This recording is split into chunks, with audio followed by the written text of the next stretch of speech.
You can support this show at patreon.com/ASAPodcasting.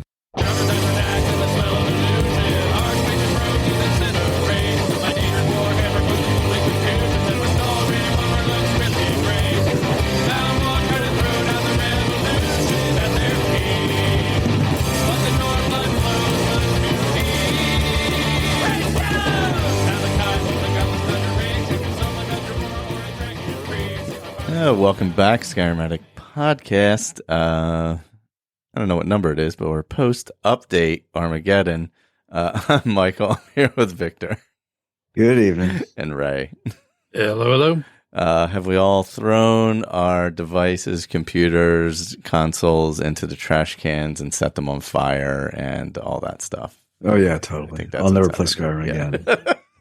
I hate Todd Howard, and he's in league with Joe Biden. And the paid mods are being used to fund nefarious Ukraine and Israel. Yeah. Oh gosh, what a week and a half. Now, like we were saying before the show, there are definitely people who have like legitimate gripes of stuff that happened that but there was a lot of over the top reaction. Stuff went on. It's the same. We were also saying it's the same reaction that's happened several times before, and there's a lot of crying and bitching about paid mods. I don't give a crap about paid mods.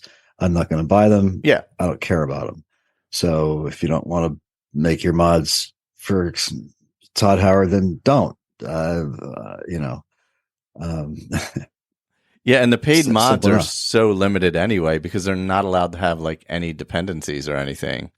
So it can only be very basic stuff. So it's not like you're anything, it's always like armors and random. Well, there's Eleonora, TrainWiz. They're still actively making mods for Creation Club. Yes, there's the two separate things. Yeah. There's a couple of there's one new TrainWiz mod that I saw a review of that looked, he or she, I don't know who they are. Their stuff is usually quite complex and pretty good. I mean, it's built on the same building blocks, right?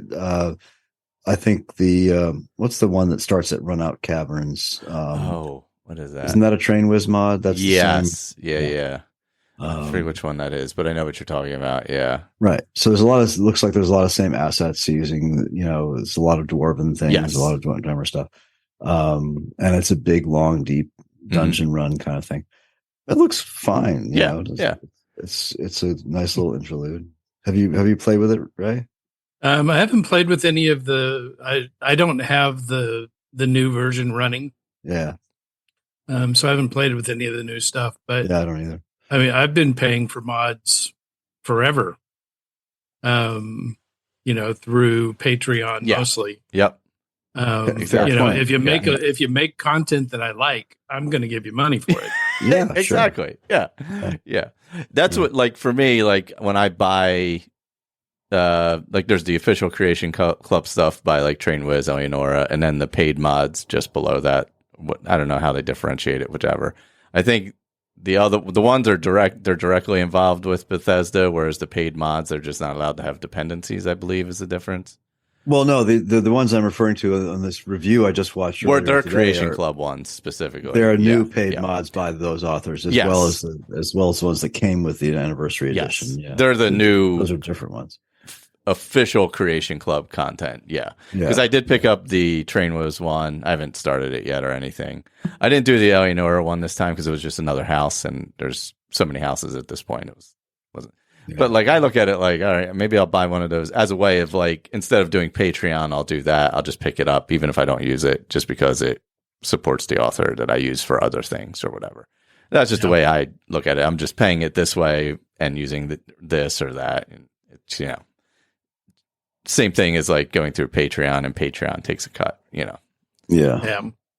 No, there's the ones, where it really hurts is the really fundamental stuff that everybody uses to drive their mods, address library and things like that. And I don't know how, I really don't. I'm not a programmer. I don't know. I understand that Bethesda made some, I think, what were intended to be and probably are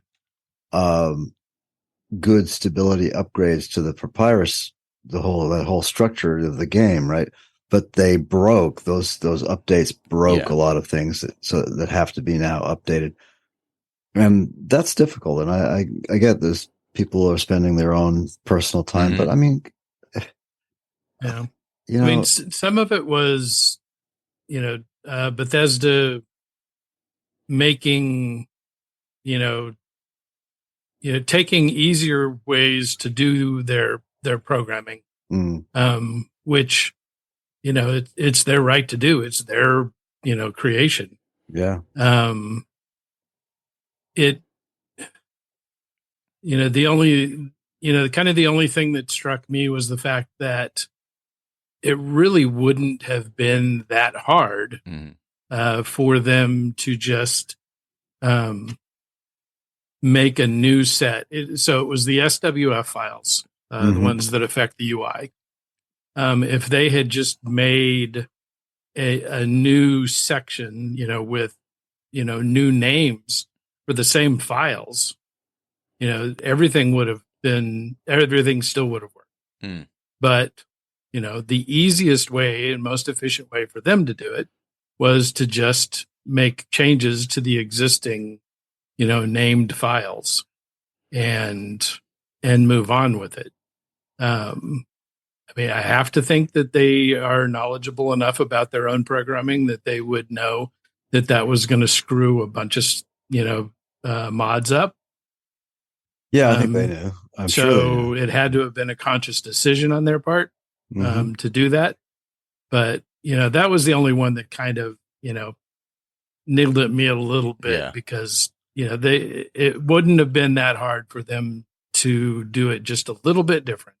So it's easy for people to say, well, Bethesda speaks with a forked tongue. They say they support modders and they say they love their modding community, and yet they do this to actually to break all of that wonderful, modding community. So I get, I see that. But I have to imagine that it was done out of convenience and not out of malicious intent. Yeah, I would make that assumption too. If in general, most things like that, like whatever. Well, time is money. Yeah. Yep. Or done for, big company. Speed and efficiency rather than. Yeah. And honestly, it's just the SWF, and also didn't they break something to do with the ESLs? So they made a change to that. That one was a little more, I mean, there wasn't really an obvious, easy workaround. Because that was actually extending support for, better modding. The only thing is that, there wasn't, because it wasn't available before, mods aren't set up to be able to take advantage of it. Fortunately, there's now a mod called extended ESL or backported extended ESL support that kind of takes care of that part of it for the issue with the ESL files. Yeah. So by loading that mod in now, mods that would have otherwise been broken are no longer broken. Yeah. So that one was a pretty simple issue, but that was telegraphed by Starfield. Oh, okay. So the modders realized, even though they don't have the full, creation kit for Starfield yet, it does have this extended ESL support. So, that one was easy to see coming. It does feel like they could have been, because when they announced the update, they really did not say what the scope was. Right. And I feel like they could have been more transparent and been more honest about the scope and how much it was going to affect modding, to give, especially on PC where you could just avoid the update temporary, hold off on the update until anything was Yeah. done. Yeah. Yeah. It's going to be a while. I mean, I don't know what I'll have to go. I've been, looking at and downloading new mods. I go to Nexus probably every 2 days and look through, or at least a minimum every week. But I haven't paid a whole lot of attention yet to what we ran into again, with Anniversary Edition, which was, this version of the mod works for this version of the game forward, and this version of the mod works for that. And this bifurcation is there's going to be even more of it probably. So, and that's what, I think it was a year before I updated to Anniversary Edition. So, that's right, because there was the special edition mods and then the anniversary edition mods for a lot of them. Yep. And there still are. Still exists. That's true. So luckily I'm somewhat insulated because I'm playing this, what has until this evening was a very, very stable build for Legacy of the Dragonborn. So, and I'm happy with it. I'm going very slowly through. I only have like 280, displays yet. And so I'm pecking away at this and that and running around a lot. So I'm happy for at least another few months anyway, I think.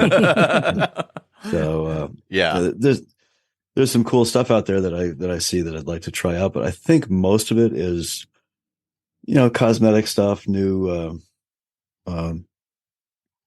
city mods, new armor mods, and stuff that I don't think is going to be super sensitive to either version, or new or old. So we'll see. Things that may not be affected by. Yeah. So tonight I ran into a little issue, and I think it's an issue that a lot of people who run into sort of seemingly random CTDs don't fully understand. I don't really understand how it happens, but I understand why it happens. And so it's just a corrupted nav mesh. And so when you get to a place, you walk up to it and boom, the game crashes, gone. It's and every time you walk up to that spot, the game crashes. Well, I've discovered that if you're careful and of course you have to be playing on PC to do it, and you toggle clipping, you can run around the nav mesh because I think you're no longer tied to that nav mesh. So this happened to me tonight when I was have these beautiful new updates or mods for the orc strongholds, and they really are gorgeous. I forget who I should have written that down before we started, but whoever did them, they've been, I don't know if they've finished all 5 of them yet, but they're really, really good. And Dushnik Yal, which is the one nearest to Markarth, is just huge. It's just amazing. And it kind of extends towards Arkanthams a little bit. And I think it's created a little bit of a conflict there. So I went through this Dushnik Yal and got yelled at by the guy, and promised I'd find the Forge Magister's fingers, and ran off. And as soon as I ran up onto the platform outside the door at Arkanthams, the game crashed. It happened a couple times. So I turned clipping off and I sneaked around the side and landed myself right in front of the door, turned clipping back on and walked in. It was fine. So and that's really a one-time visit, that Arkanthams. So once you've gone through there with Katria and done everything and leave, you no longer have to go back there. So it should be fine. So anyway, but I highly recommend those. And on the same subject, sorry to run on a little bit, but JK has been working on Outskirts mods. I don't know if you guys have seen these yet. Yeah. So they've done Whiterun, and I think there's one for Solitude, which I haven't loaded yet because it came out after I started this build. There's one for Markarth. There's one for Riften. There's one for Windhelm. But the king of them all is the Markarth one. It is really amazing. It's so freaking good. And I was just wandering around in it today and looking at all the new stuff. It's just incredible. What an incredible piece of work. Yeah, it's beautiful. So, and it looks even better with an ENB and, you know, nice textures and parallax and all that other crap. So, you know, but it's it's really, really good. Yeah. So anyway. I think last time, so I'm playing on console, obviously. So I know there was a ton of issues on console from what I read with people who were running UI mods and stuff. And it was like immediate crashing and things like that. I don't run any UI mods generally, so it wasn't really affecting me. I did end that previous character, not because of the update, but because I couldn't get past the one quest because it bugged out. So I ended up having to start over anyway, and then added a few things after the update. I waited, I think it was a few days after I went back in. The search is still not great on console. It's still better to do it on computer and look up on Bethesda.net or whatever.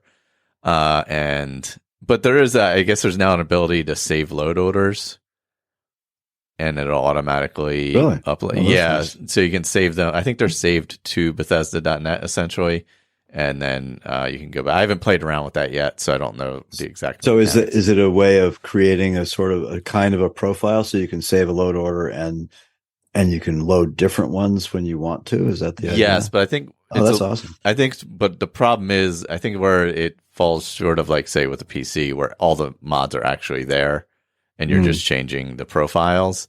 I think you have to download the mods each time, depending on how many you have, I would assume, because there is that limit. So I forget what the limit is exactly, but so if you're running a lot of mods, there is a limit, the cap on the number that you have. And you simply don't have the storage capacity on a console anyway, right? So or the whatever file input output capacity. Yeah. So that there's a way to do that now, which seems nice. I haven't really played around with it yet, so I'll probably do it when I end this one and start over. So, but yeah, so I started a new legacy character. I had it cheat room, which is essentially console commands for the console. So, because quite frankly, I had grinded all the way up to like 1,000 items almost in the museum, and I'm like, I'm not doing all that again. This is not happening again. I just did all this, so I wanted to at least, I wanted to do, and it gave me the ability to. So I decided to start as a Thalmor agent at the embassy, who they had kind of gotten wind of the dragons. So he is sent out to go undercover, and so I basically came up with the idea to become Thane of every hold first, to kind of hear what's going on, and while doing so, I hear about the museum and work my way through that as well, and that kind of thing. So I boosted up some of my stuff, so I was a basic mage, because obviously if I'm leaving the embassy, I'm not like a level 1 with no ability. That wouldn't make any sense whatsoever.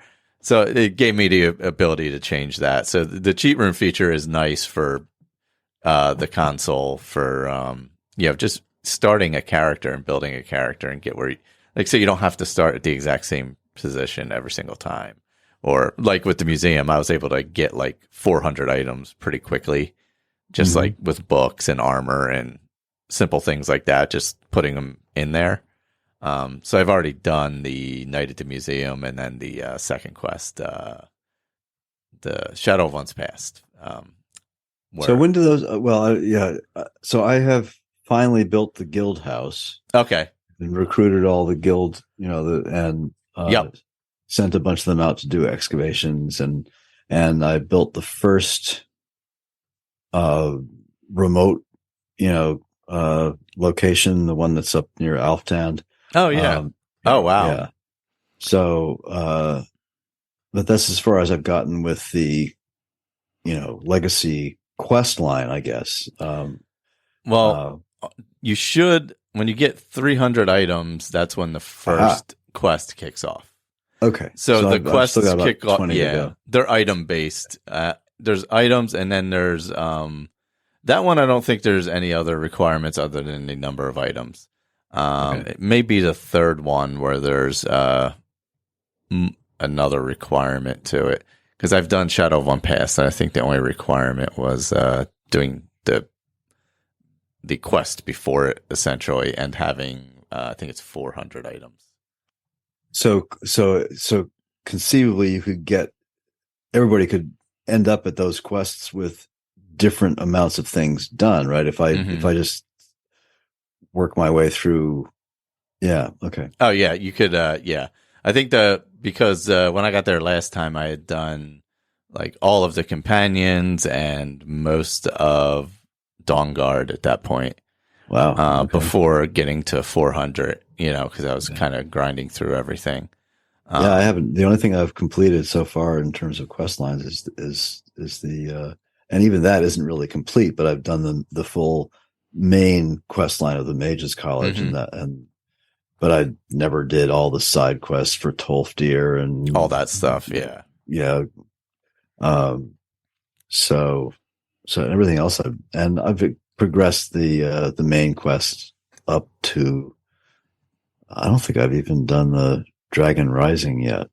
Yeah, I haven't even gone to Helgen yet. So, oh wow! I want to. Obviously, Whiterun, I can't become Thane until after that. But I wanted to become Thane in all the other holds. Well, so I'm Thane of Whiterun, so I must have done something past there.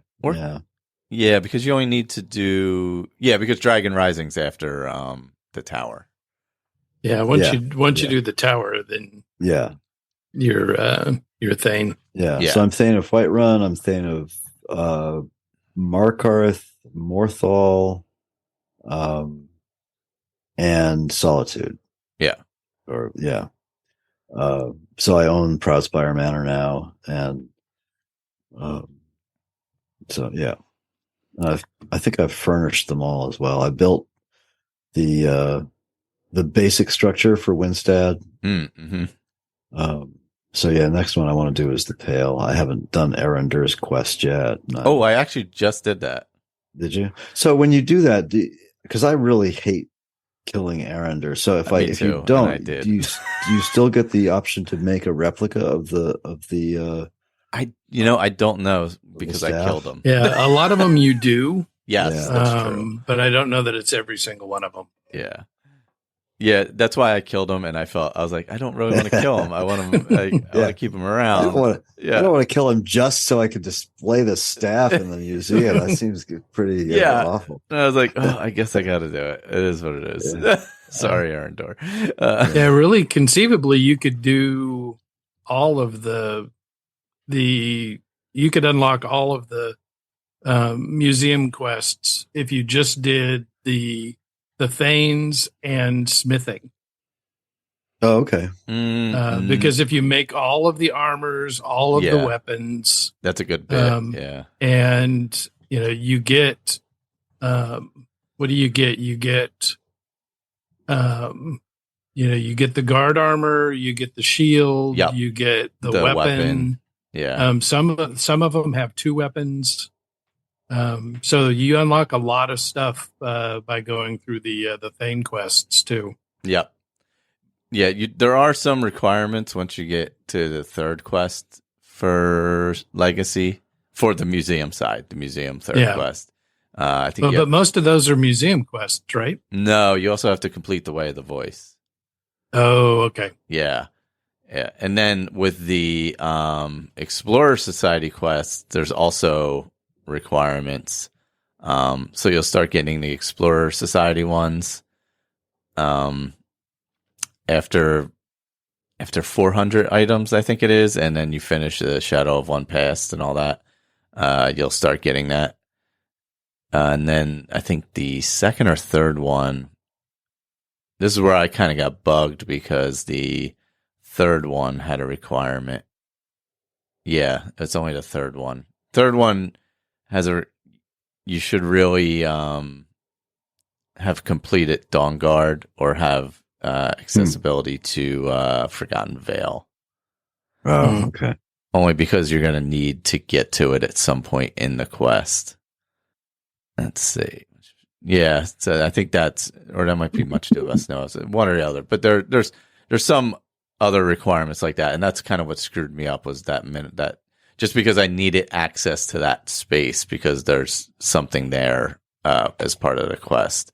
And because I didn't have access to it. And then when I finally went and did it, it was like already kind of got bugged out prior to that. So I don't know if it was because I didn't do it or something else just went wrong prior to that. You know what I mean? Not sure what caused the issue.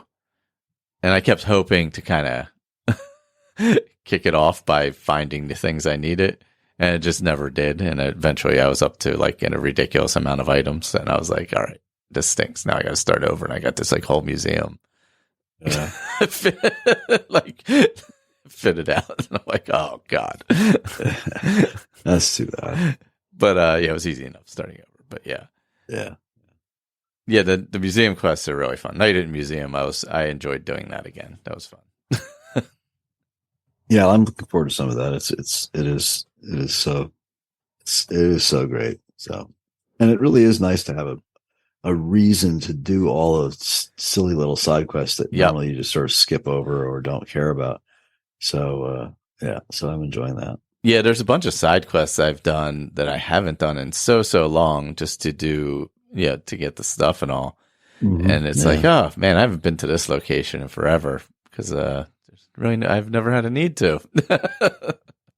There's some stuff that's clear and some stuff that's not clear as to what, whether you're picking up a museum, at least on PC anyway. Mm-hmm. When you, the curator's companion, I think is really that. So this isn't the fault of Legacy of the Dragonborn anyway. It's as we've talked about before, the curator's companion adds these little plus symbols and check marks and stuff like that.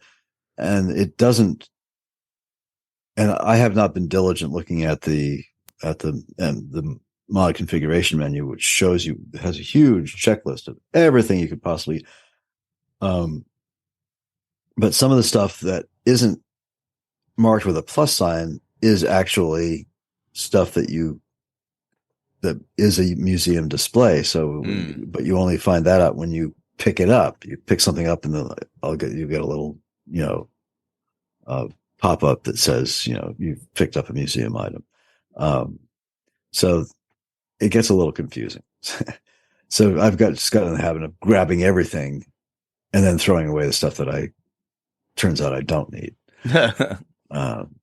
Or loading it onto my horse, which I've set because of convenient horses. I've set to I can carry a mountain. So fair enough. Yeah. So that works. Yeah.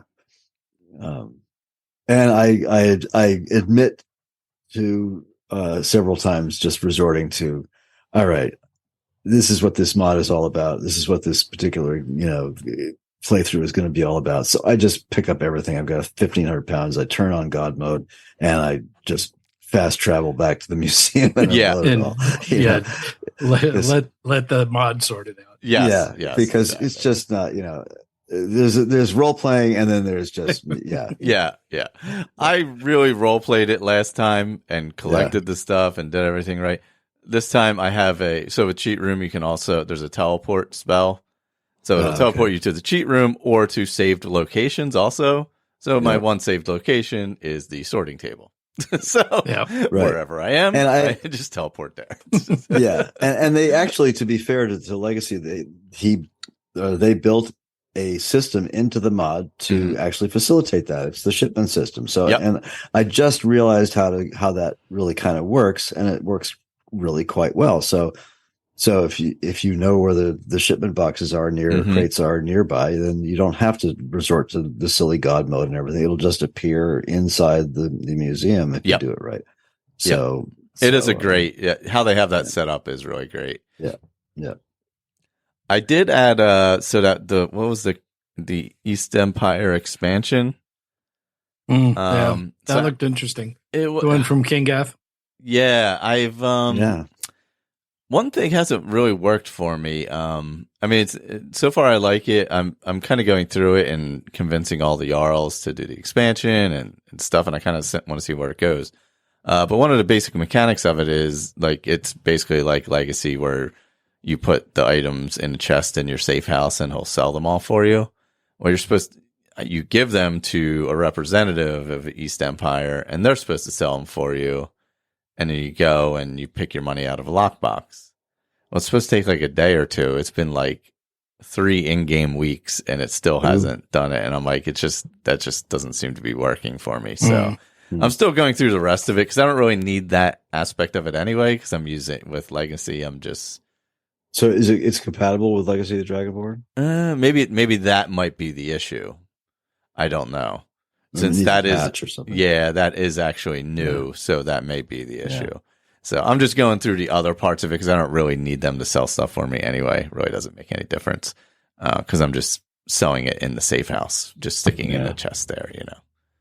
I don't know if it's an incorrect impression or not, but it seems to me that, and I think the mod sort of warns you about this, but when you throw stuff into that cell cart or whatever inside the safe house, I think you can make more money by carrying it out to the vendors. For sure. Yeah, way more. Yeah, okay. All right. Yeah, because it also doesn't use any of your perks. So if you've taken skill points in speech, it doesn't take that into effect. You're getting baseline pricing. So you're getting basically 30 cents on the dollar if you're lucky, right? Yeah. So All right. Also, I used it a couple times and I thought that's not a whole lot of money. And it also doesn't. It's not real great for items you've enchanted. I don't think it takes that into account. Potions, it seems to be fine for. Like I use it if if I'm already have a ridiculous amount of money anyway, and I'm just wasting my time going around the vendors. Because the last one I was doing so much crafting, especially alchemy and smithing, and the potions were worth whatever 500 each or whatever. So it was I could only sell 2 of them if I went there, and I'd have 50. So I'm like, well, this is just way easier. I'll just dump them in this barrel right here, or dump them in this chest right here, and because I'm using trade and barter, so I have a minimum of about 1,500 gold at every vendor, and some of them have a lot more than that. So, that's good. Yeah. So at least I can sell stuff. But yeah, it's I don't do much in actual. I mean, enchanting is relatively easy to level up by just simply disenchanting a bunch of stuff, and filled soul gems are easy enough to find in the world or even buy that it's not that important to carry around a whole bunch of them. Totally. So especially if you're going through dwarven ruins, you grab usually a lot of filled greater soul gems. And those are what you really need to load up your weapons as they lose charge. So I haven't done a whole lot of enchanting, just collected a whole crap load of soul gems. And also if you end up with a lot of greater soul gems, you can take those to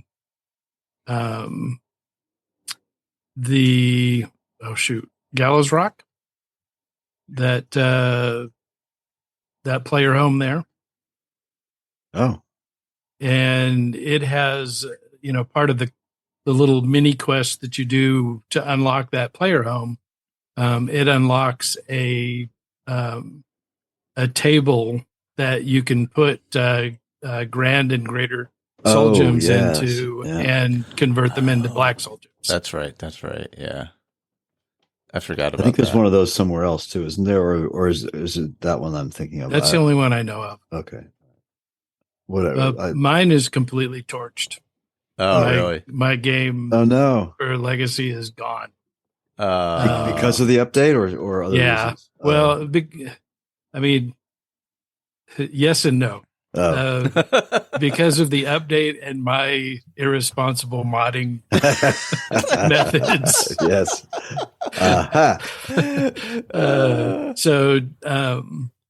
The first mistake I made was I was running the Immersive and Pure collection version number 5, and I updated it to version number 7. thinking I was going to be good to go for the new, game update. So he had made so many changes, I think, in an effort to try to get it to work, that it corrupted my save. Oh boy! I then, without paying attention, updated my game. Thinking that it was all good because the script extender was good, address library was, had been updated. I thought I was in good shape. So I updated everything and absolutely nothing would work. And then I went back to, so I deleted my immersive impure and went to go re-download it. And he had pulled it off the Nexus. Oh God. So I had to go through, I went in and completely purged all my mods. Went back and Epoxy had made a video about how to roll back your game because the rollback mod was evidently broken. Oh no, really? Wow. Yeah. I think that's been fixed now, hasn't it? I'm not sure because I went through and did it the manual method with the accessing the Steam database, downloading the previous version. That was the old way. One of these mod apocalypses ago, that was the first way that everybody did it. Yeah. And it's super simple, and it worked like a charm. Yeah. The hardest thing was sorry to interrupt. Are you going back to like 1.593 or 1.6.64? Okay, sorry. Go ahead. But then when you go to the Silverlock to get the SKSE, their archive page only lists the version number. It doesn't tell you what game version that version is for. Yeah. And so I had to kind of play around with that a little bit until I finally figured out. So the Steam version of 0.64 goes with the SKSE version 2.3. And so I got that loaded back in and got that squared away, and everything has been working fine as far as as long as I don't load any of the new content. So I haven't downloaded any new mods. So maybe you can clarify this, and pardon my ignorance because I haven't paid much attention to the good old games versions. Because I'm looking at Silverlock right now. So are people who are, because I heard one of the videos I watched or some article I read somewhere was talking about people who are,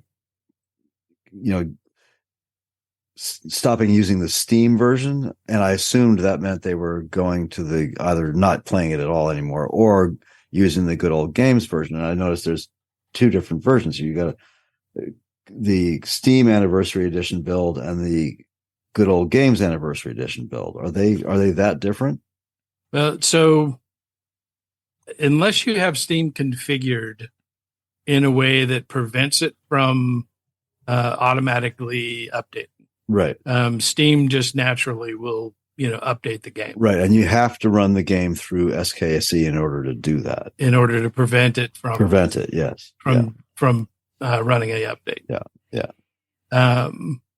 Which, if you're using, Mod Organizer or Vortex, it's easy to do because you're running it through SKSE automatic. Yeah. So the good old games version automatically doesn't update. Oh, okay. So you have to go in and force an update in order to get an update on the good old games version. Okay, so good for it in some ways. Yeah. Okay, that makes sense. But I've got my, Steam, so I don't, worry about that. Right, but something I did either it must have been me. Looking back on it, but I swear that the last time, and luckily it had been long enough that it didn't matter that much. It wasn't that dire, but that Steam forced an update on me. So you have to be careful because it can be kind of sneaky. Yeah, if you go in to the Steam library for a different game, it's going to try to run your update in the background. So even though you're not accessing the Skyrim version, in Steam, you're accessing, Cyberpunk.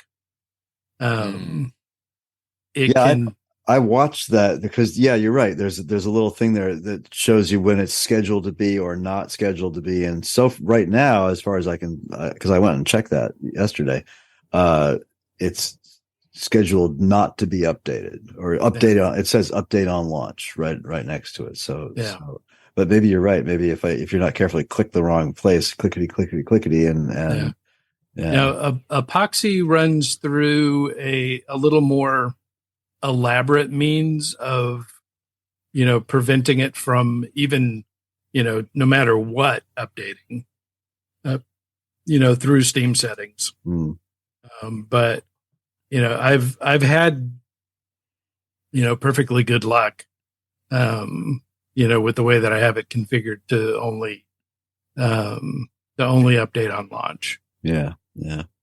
But that doesn't protect me from me. Yeah.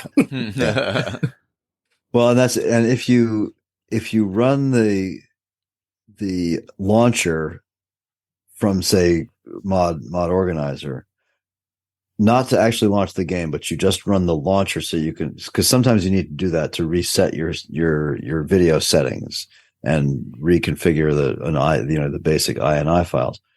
I think then if you're not careful, then you have to go back in and reset the update on launch, because it also reconfigures that. Yeah. So I've managed to roll my game back. I downloaded a different collection. There's one that somebody put together with mods that Zero Period endorsed. Yeah. And so that's what I've been playing on. But I haven't really done much with it.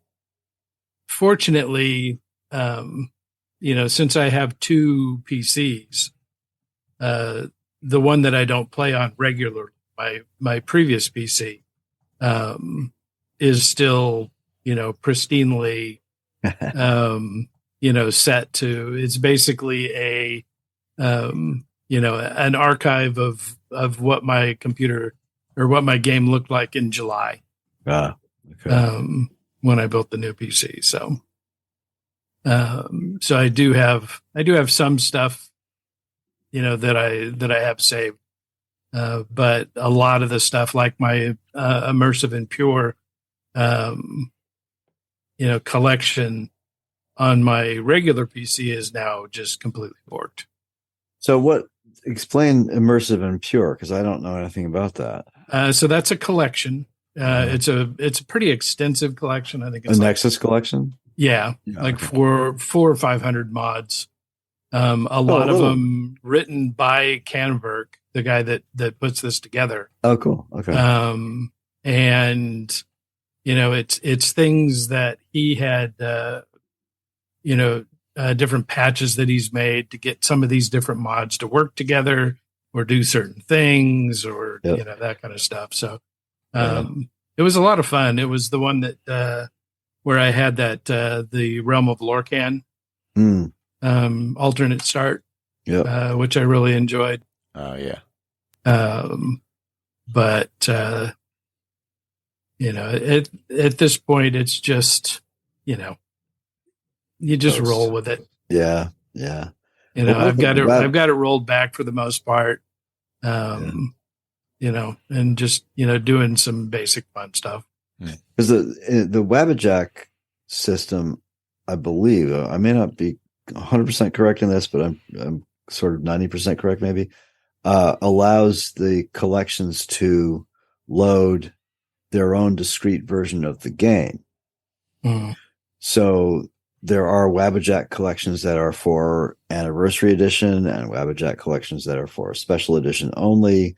And somehow that works. Now, I haven't I haven't even gone to look at Wabbajack lately, because, by the way, Nexus hired the author of that away too. You know? Jeez. A year ago now. Oh. They hired the creator of Wabbajack, and so he left. had already sucked up the guy from Mod Organizer. That's right, Tannen from who built Mod Organizer. So, but he, as Tannen did, or I think that's his modding, their modding name. Anyway, they left it in good hands. I mean, Mod Organizer 2 version, whatever it is now, is as robust or more than it ever was before. So, and Wabbajack was taken over by a group of people who kept it going. So, I think that's correct. So now I don't know. Again, I haven't gone to look at it in the last couple of weeks, but it's possible that Wabbajack mod lists are insulated to some extent from all of this. Again, as long as you've got your game set to only update on launch of the Skyrim launcher, not SKSE. So, but I don't know. Anyway, because the Wabbajack mod lists, once they're successfully built, and they can take a while to get them, they can be a little finicky that way. Once they're successfully built, they include a Skyrim directory, a game directory inside the folder that the mod list creates, which is discrete from the theoretically completely pristine one that you have from your Skyrim game install from Steam or wherever you got it from. Mm-hmm. So, anyway, I don't know.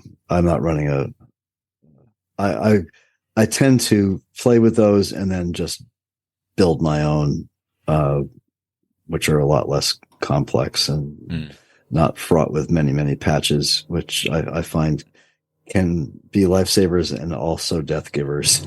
Right. So I tried my hand at building little patches and running patchers and all that, and I discovered that A, I suck at it, and B, I just keep the mod lists simple, and so you don't need those. And the only thing I do is a simple level list bash patch, and that's it. Yeah. Oh, Ray froze in a wonderful expression. He is frozen. Oh, at least he's happy. Yeah, very happy. For those who can't see, which is everybody else but us. Yeah. Oh gosh. There he goes. And he's gone. Yeah, I was actually just going through some of the stuff on Bethesda.net just to see what was still there and what I had. Okay, cool. Favorite. Did you find anything pertinent to? Yeah, I was just looking to see if anything had disappeared that I didn't notice or whatever. It seemed like everything was still there that I was using, and that let's see. Because I was trying to figure out what I was using a interior mod, and I don't know if it was JK maybe. That changes. Is there like maybe it's like an all-in-one interior or something like that? Well, JK has individual interiors for just about everything, and then there's several collection. Yeah, I think it was one of the collection ones. Because what happened was, I just remembered this actually. That's what I was going through to see what I was using. It was early in the game, so I didn't even have the museum yet or the safe house. Like I think I just went to the museum, and I was going to run to where you join the Imperial Legion, and there's the 2 crafting tables right there, the enchanting table and the alchemy table, right as you go in the door, the Castle Duar barracks tower there. Yeah. Well, whatever I mod I added in changed the interior, and they weren't there anymore. Oh no! So I go running in there. I'm like, I know what I'll do. I'll just run in here. This stuff's right here. And I do. I'm like, it's not here. This looks totally different.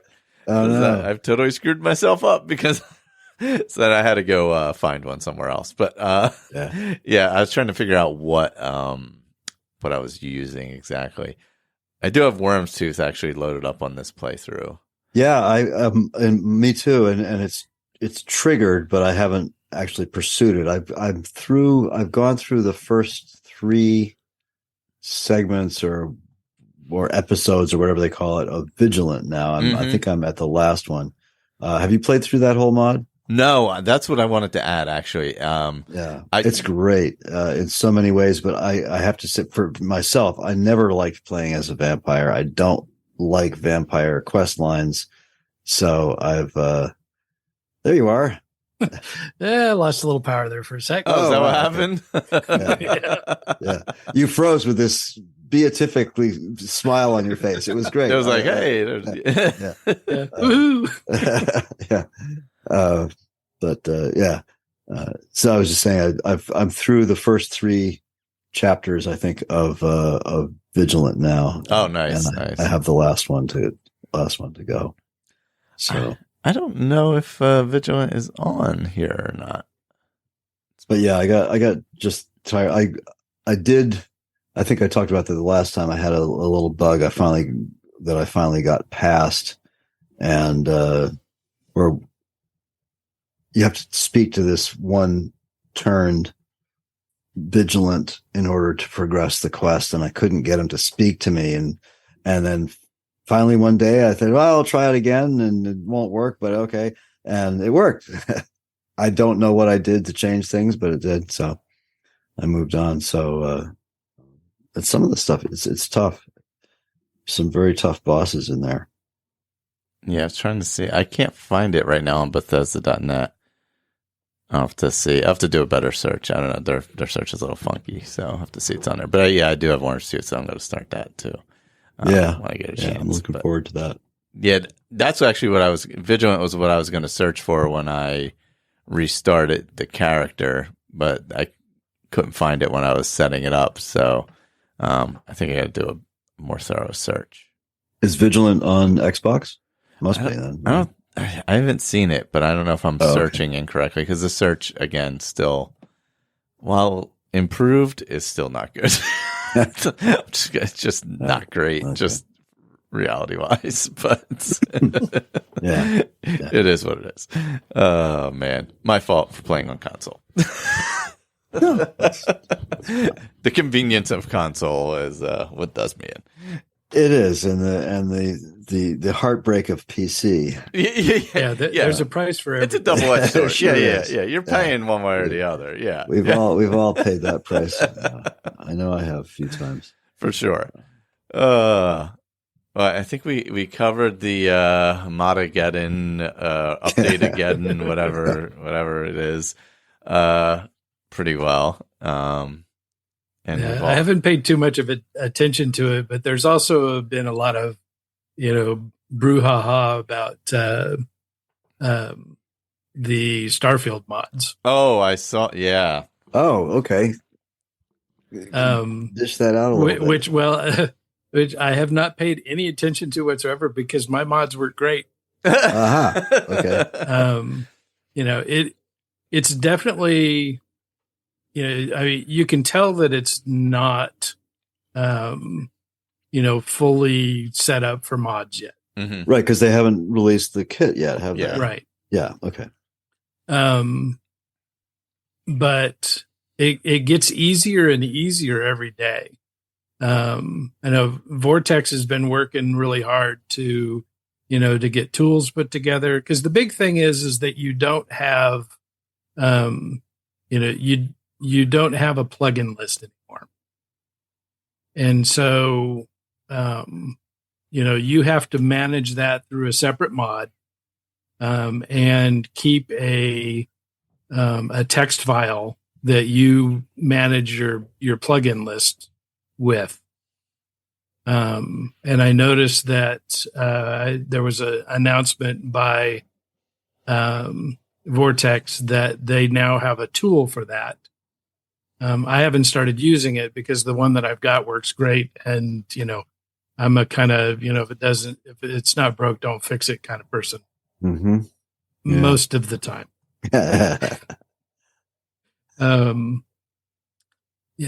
Sometimes it's if it's not broke, well, let's try this then. But let's add another one. Yeah, go wrong. Yeah. But at this point, I've these mods that I'm playing with are mods that should absolutely be part of this game. So the first one is the Star UI, which makes the menus completely usable.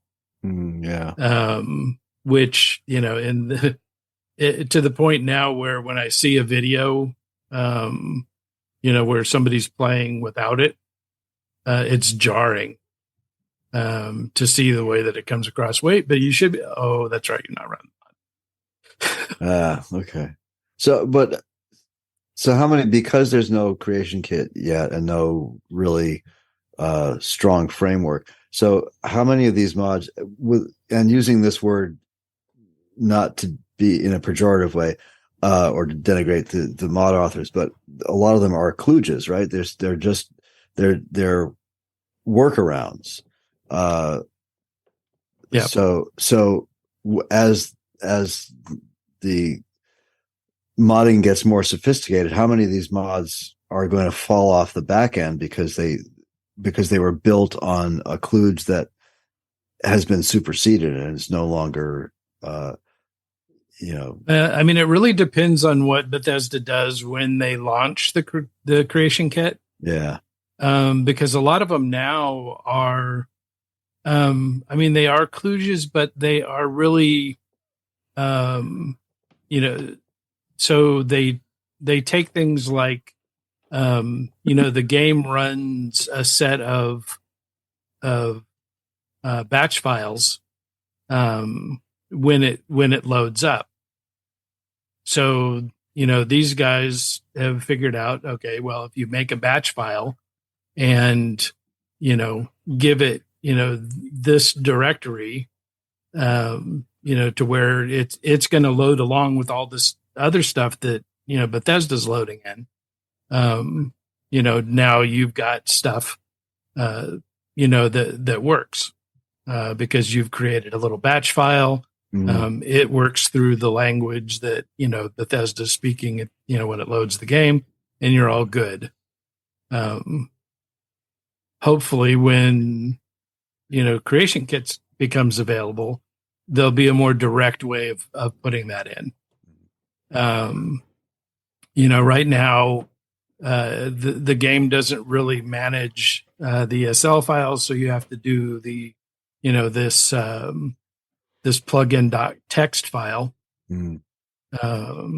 So eventually the game should probably have some direct port for ESLs, and there won't be any need for that anymore.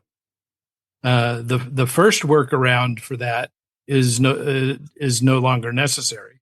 So we don't use that format anymore, but now we've got this plugin.txt format that we can use. The thing that really made things weird at the beginning was that a lot of the lighting and masks and stuff like that that the game uses, it keeps in your My Documents, My Games folder. And so there was two places that you had to be, putting files. Originally, Vortex didn't support that. Now they do. The only trick is that if you use OneDrive, you can't use their folder directory system because OneDrive screws that up. I don't want to use OneDrive anyway, so I guess that's... So there's all kinds of, just kind of workarounds that everybody's doing to make these things work. But until we get the creation kit, there's really no way of knowing exactly, is there how any long this is going to announcement? go on. No, not yet.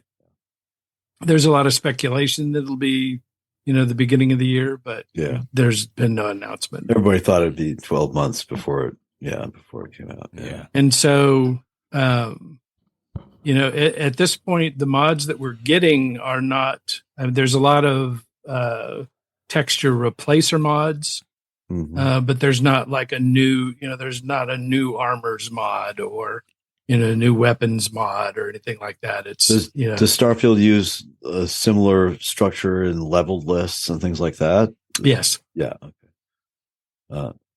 So, because there's the stuff that I don't know if the latest Skyrim update broke it, but there's this, what base object swapper is? Mm-hmm. Yeah. So that came out, a year and a half ago or something? That was relatively new to the Skyrim community, but it's an awesome mod which will distribute items. So I don't know. I'm just curious if that sort of thing is going to be workable in Starfield too. Yeah. But along with the Star UI mods, which are fabulous, I'm also loving. I've got a couple of mods that make some of the inert habitat units in the game, for your ship, usable. One of them is it makes your infirmary work. Oh, so now you can actually get healed in your infirmary. Oh, that's awesome. And there's also one of the habitat modules is a brig that has jail cells. I thought that worked. It doesn't. It doesn't. Oh, okay. Wow. The only thing that you can do with that is if you open the doors, you can go in and sleep in the beds. Okay. But otherwise, it doesn't do anything. I'll go pretend I'm in jail. Yeah. So now with this mod, you can actually disable people and send them to your brig, and you go in there and they're locked in the cells. And then when you go to a city, you can go to the city guard and say, "Hey, I've got these criminals," and they pay you a bounty for them. Oh, wow. Okay. So that's been great. And then the other one that I'm just absolutely loving is Starfield Radio. So they've added, they've got 4 different DJs. So they're all voice acted DJs. Really, really well done. Different formats of music. And then they also run commercials. Oh, cool. And they're all, commercials for things in the game. So this is sort of harking to Fallout kind of thing. Yeah. Okay. Cool. And then there's also an add-on for this mod that lets you play all of the Fallout radios. Oh, nice. So from all the different Fallout games. All right. But if we're about to wind down, before we do, I have to ask, and I know you've covered this a lot, I'm sure, on the Fallout feed, but I'm so out of touch with it.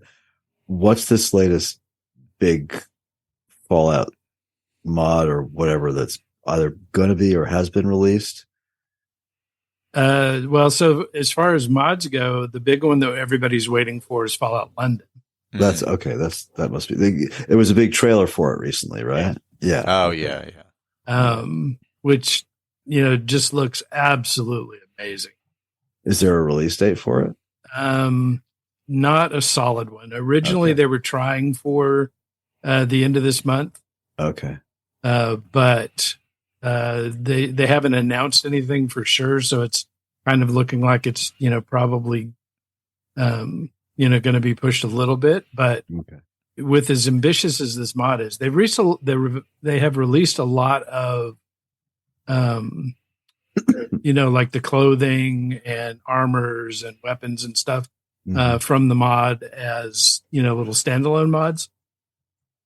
But that one's going to be pretty exciting. Yeah. Okay. So you're going to be playing Fallout in London. Yeah. There's been a lot of consternation about the new Fallout remastered, a la special edition. That's a thing that's that's something that's been announced by Bethesda. Okay. They haven't announced a date, but guaranteed to screw up all the current mods. Yeah, for sure. And at this point, everybody's kind of wondering what exactly. I mean, what is it going to be? Mm-hmm. Is there really anything? Is it just going to be a little spit and polish, which is going to break everything for nothing? Yeah. Or is it going to actually add something to the game? Yeah. And break all the really cool mods that make this aging game worth continuing to play, like Sim Settlements and Horizon and yeah. Is Horizon still being supported? I don't know. I mean, it's still getting a lot of activity. Okay. There's quite a few different streamers and stuff that do Horizon streams. I loved that mod. I thought it was great.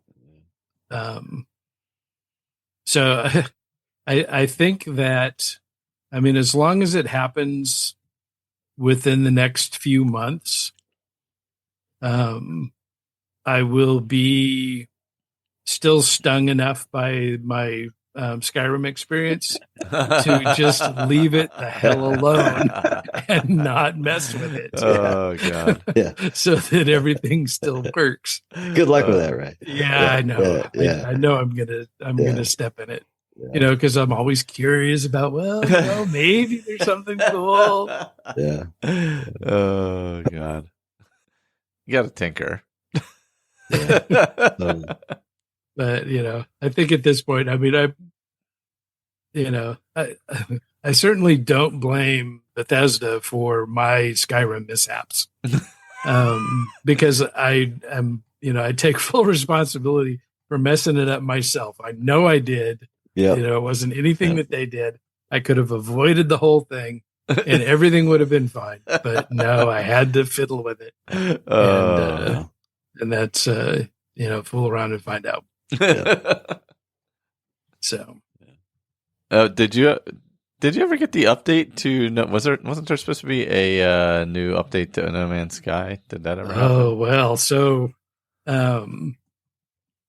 we didn't get the year-end update. We have gotten the expedition redo, so we're in the middle of that right now. Normally they do 4 expeditions a year, so we were expecting that there was still one more to go. But what they ended up doing, so they didn't do, the end of the year update, but they've added the first expedition, which was a couple of years ago. But that has the reward for that is a ship called the Golden Vector, which is a really, really cool ship. And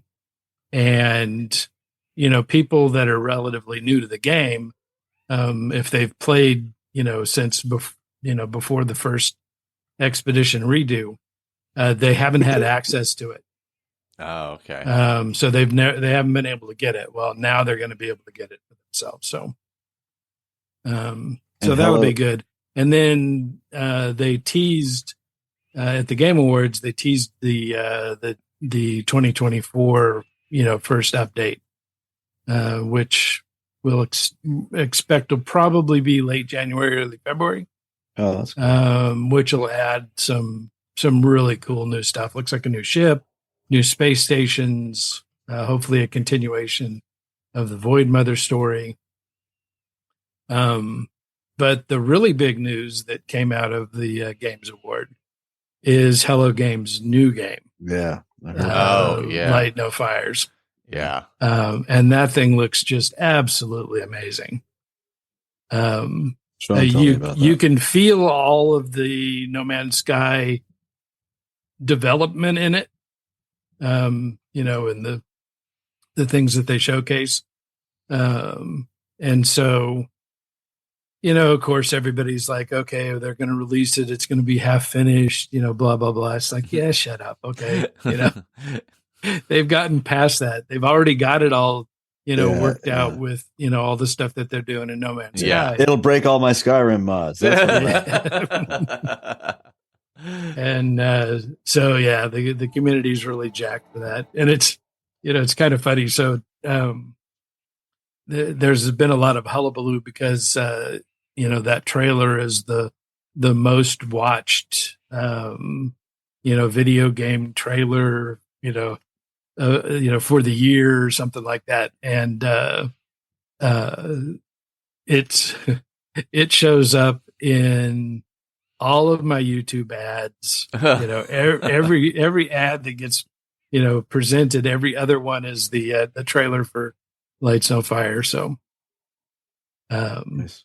but it's the one that I don't skip because you can watch it over and over again and find all kinds of new stuff in it. I haven't seen it yet. I have to go watch it. Yeah, I got it playing right now. Actually, Yeah, because it's a beautiful game, and they say that it's multiplayer, but I have to imagine that it's also going to be cross-platform like No Man's Sky is. That makes sense. I can't see them doing that, multiplayer and not doing cross-play. So, well, they've got the infrastructure for it. Yeah. So, you can definitely see the No Man's Sky influence in the oh world. yeah, for sure. Yeah. The art style, the mechanics of it. But the scope of the world is very much, what we've come to expect with No Man's Sky. So they're saying it's an Earth-sized planet, in like real size. Oh wow. So, you go from a game where you've got trillions of planets that you can land on and walk from one end to the other, all the way around. So you can imagine this thing is just going to be absolutely epic. Is it bespoke or is it generated? Do you even know? It says that it's procedurally generated. Okay. So it'll be interesting to see how they do that because, the way that it is now, if you're the first person to land on a planet, you generate that planet. Okay. So now, anybody from your same group, so it's different. I can land on a planet on PC and then land on an Xbox, and it'll be two different planets. Yeah. But you can also land on a planet that somebody else is on, and it's exactly the same, no matter which format you're on. So there's a lot to it, and it's going to be interesting to see if So if you're the first person to discover a cell, are you generating that cell? And everybody sees that cell, as you generate it. Oh, that's interesting. Yeah. So it's not the Valheim model where there's a sort of a seed code, and the seed code generates so it's procedural, but it's procedural by the seed code. So everybody can use that same seed code and you'll get pretty much the same world. Yeah. Cause you've got to be, your mountains have to be mountains. Your swamps have to be swamps. Yeah. So it'll be interesting to see. Yeah. I mean, all we have at this point is the trailer. I mean, they've been absolutely silent. There's been a lot of speculation. But the Hello Games is, they make Bethesda look like a sieve. Yeah, yeah. They're Apple. This is true. They're super hush mouth, and well, good for them. Yeah. So we're still several years away from that one, probably. Yeah, it's hard to say. Because so much of it is, stuff that they've generated with, techniques through No Man's Sky. And Sean Murray said they've been working on it for 5 years. Oh, wow. Okay. Oh, wow. Well, he's a known liar. He lied about No Man's Sky. He lied about anything. Well, that guy. Yeah. So No Man's Sky, they were in development for I think like 3.5 years before they released it, and then worked another 2 years finishing it. Yeah, true. So so this game could be pretty much ready to go. Yeah, that'd be pretty cool. I mean, who knows? Well, before we go, I want to just call out 2 really, really cool, relatively recent small games. I won't say anything about them, just say they're really great. One's called Slay the Princess, and the other one's called Jusant. They're both pretty awesome games, so check them out on Steam. Really good. Cool. Also, Vigilant, not on Xbox. Requires SKSE. Also, the mod author not interested in putting it on Xbox. Well, it's huge. It would probably be really, really hard. Yeah, totally understandable. I looked that up just to double check. So, well, even on PC, it still requires 2 segments because it was never the original mod was it Japanese or anyway, and then there's somebody did a full translation. So originally you needed Fuzro Do, and it was all subtitled, and then somebody did a voice acted translation for it, and so that's what most people use now is those 2 separate things. Okay. Together as well, yeah. So, and just the voice files for the translation is pretty big. So, yeah. All right. Well, next time, hopefully, the world will not be burning down in Elder Scrolls Land, and all will be good, and we can just talk about normal mods and in real life, the East Coast won't have washed off the side of the planet. Well, it was funny. So it didn't rain that much here by the time I had fallen asleep yesterday. And then I saw your message when I woke up, and I'm like, oh, it wasn't that bad. And then my drive to work was absolutely miserable. I got to work, and everything was flooded. I was like, yeah. I guess it did rain overnight. That's right, because it seemed like it's one of those storms where it was never like this waterfall of water downpour. It just never stopped. Right. It just really concentrated, fall of rain for hours and hours and hours. Yeah.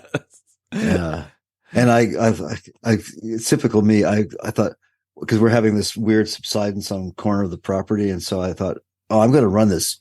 I went down to Home Depot and got 2 long pieces of drain tile and just temporarily moved them, and so it wouldn't drain down in that direction, drain over this direction. I've got that, and so I went back in the house. I came out a couple hours later and looked up, and the downspout was clogged up here, and it was spewing water out over the waterfall side. right Wasn't over even the coming side. out at the bottom. Yeah. Oh gosh. Yep. Been there. Yeah. Oh well. Next storm, I'll get it right. Yeah. Oh man. Yeah, I'll probably be next year by the time we get back, since it is apparently the end of December already somehow. It's getting there quick. Yeah, so have a good holidays, everybody, and happy New Year. Holidays. All that. Yeah. Yep. And we'll see you in the new year when all will be well, and Todd will apologize to everyone. Of course he will. As he always does.